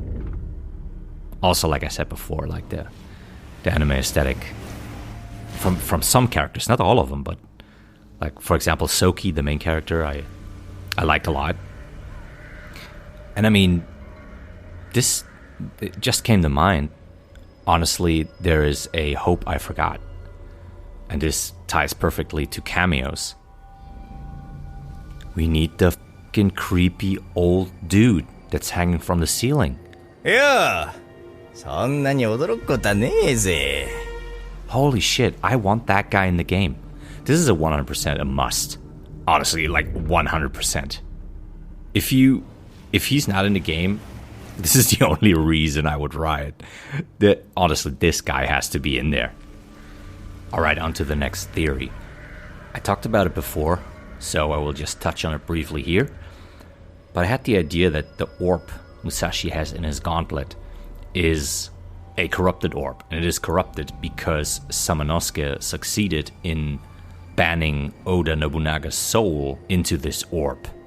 So it will never harm anyone again. But Nobunaga, being such a powerful demon lord, being in that orb, somehow speaks to Musashi. And yeah, this is the reason why he says, I feel like I'm getting less human by the minute. Just a little theory I had. I don't think this will be the case. I think it will be more like it is in the anime, where it appears to me that Musashi actually prefers to be strong through his own means, through his own training, through being a human, being a strong human, and not relying on the Oni to grant him their power. Funny enough, he even fights the demons, or a demon, head-on without the Oni gauntlet at one point in the anime. We'll not go too far into spoiler territory here. But yeah, Musashi is, when he uses the Oni gauntlet in the anime, he's always tired afterwards. Do I think this will take over into the game? I don't think so. But this could be another thing where, or a reason for Musashi to not always have access to the demon weapons, because he rejects the gauntlet, and so he just summons them for a short moment for a super attack, hopefully super dope animated super attack. But this could be the case. I mean, this is another theory, little theory. And in my German episode, I said that I don't think this is the Musashi, that the Musashi in this game is not the same Musashi we see in the anime. But after watching the anime 3 to 4 more times, I have to say, actually, it could be the same guy. Because in the beginning of the anime first episode, it's not the first time Musashi sees the Oni gauntlet. This is minor spoilers, this is straight up in the first episode, and it's the beginning of the show. He seeks out the temple that has the Oni gauntlet sealed away. And he goes there and he's asking for it. How does he know that the Oni gauntlet is there? This is never told in the anime. They never reveal it. So this could be the case. And then I thought, hey, but he has so many scars, and the Musashi in the anime has no scars at all. So I thought, okay, this can definitely not be the same guy. The lame way to solve this would be, well, it's just a difference that they wouldn't want to show how Musashi looks in the game, or the look of him in the game was not final, and so they just simply, it's like, whatever, it's different artistic visions. That would be a bit lame. But this got me another idea, another theory, is that actually Musashi has a lot of scars, and in the end, for this new game, he could have a transformation, which is also like a classic in the game series, that at the end of the game they transform into the Onimusha and fight the last boss in an epic battle. And this could actually happen in the new game too. And when he then turns back to normal, the Oni gauntlet healed all his scars. They healed his body entirely. This is, I think, a very high likelihood, to be honest. This could happen. This would make sense to me. Now, another theory I had, and I don't want to withhold from you guys, it's in the German episode as well. I gotta say, I don't think that's the case, but there could be the case of this not being Musashi, but actually one of Musashi's disciples. There was last year or 2023, I'm not 100% sure, there was an anime game where we actually play one of Musashi's disciples. And it made of a quite nice story. If you want to look that game up, it's called Fate Samurai Remnant. And lastly, we come back shortly to 2 more ideas I had why it is Miyamoto Musashi, and that is, 1, the title of the game, Way of the Sword. This could very well be a nod to Miyamoto Musashi, because in manga, anime, books, whatever, wherever he appears, a lot of times this kind of way of putting it, like the way of the sword, the way of the warrior, all that jazz. This is a lot of times attributed to Musashi, or it appears in his stories. It also appears in stories of a lot of other samurai, so it is like very loose kind of thing. but still it could be. And the last one is, between Onimusha 2 and Onimusha 3, there was the game Onimusha Blade Warriors. And I would personally describe it as Super Smash Brothers, but with Onimusha characters. And as a special character in there, they had Miyamoto Musashi. The sword I am searching for is still beyond my reach. Until I have mastered the way of the sword, my journey shall not end. And how he was portrayed there or shown was as a character with a lot of scars. And also the voice actor who spoke in his lines had this way of, let's say, dignity, how he spoke. And it straight up reminds me of the one line we get at the end of this trailer. It sounds somewhat similar. It's probably a long shot, but still, I think how he looks there with all the scars, this could be an inspiration to stay, at the very least, somewhat in line to how he was depicted there. And before I forget it, there's one interesting thing. On the Onimusha wiki, there is a GIF that shows our main character doing a full swing at the back of a Genma and then pulling through without decapitation or dismemberment or anything in that direction. Blood, yeah, for sure. But the only place where I can find that GIF, it's a GIF actually, it always repeats, or it goes in a loop. And I can only find it on the Onimusha wiki. If you know where this is actually from, I'm really interested, and please let me know. And that's it for this deep dive for the reveal trailer of Onimusha Way of the Sword. If you made it to this point, all the way at the end, let me tell you, thank you so much for listening. This was a passion project for me, and all the work was a lot of fun. If you like this episode, what I had to say, or could get some new insights, please give our show a 5-star rating. This helps us out big time and it widens our range.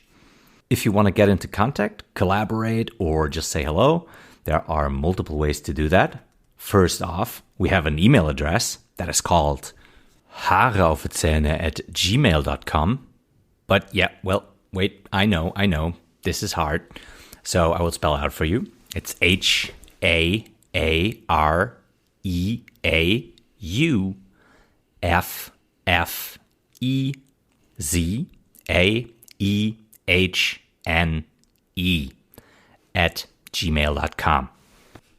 And since it's so much fun, you will also get it in like another funny version, and that is Hotel Alpha Alpha Romeo Echo Alpha Uniform Foxtrot Foxtrot Echo Zulu Alpha Echo Hotel November Echo @gmail.com. Well, I always want to do that. That's pretty much as if I'm in the military, or, well, let's rather say in a military movie, and giving through some highly classified information. Next up would be our new YouTube channel, where you can follow, like, and subscribe. Also wanted to say that. But what I actually mean is comment under the episode itself. And lastly, our Instagram, where you can do the exact same. Do you want more episodes in English? Do you want more episodes about Onimusha? If you get in contact with me, I would really be happy chatting Onimusha and all its details. Maybe you have your own theories? Please let me know. Lastly, when the game releases, we will have a giveaway through Instagram, so there will even be another external reason to follow, huh? Wink, wink. Thank you for listening, and never forget, hesitation is defeat. I told you that, didn't I?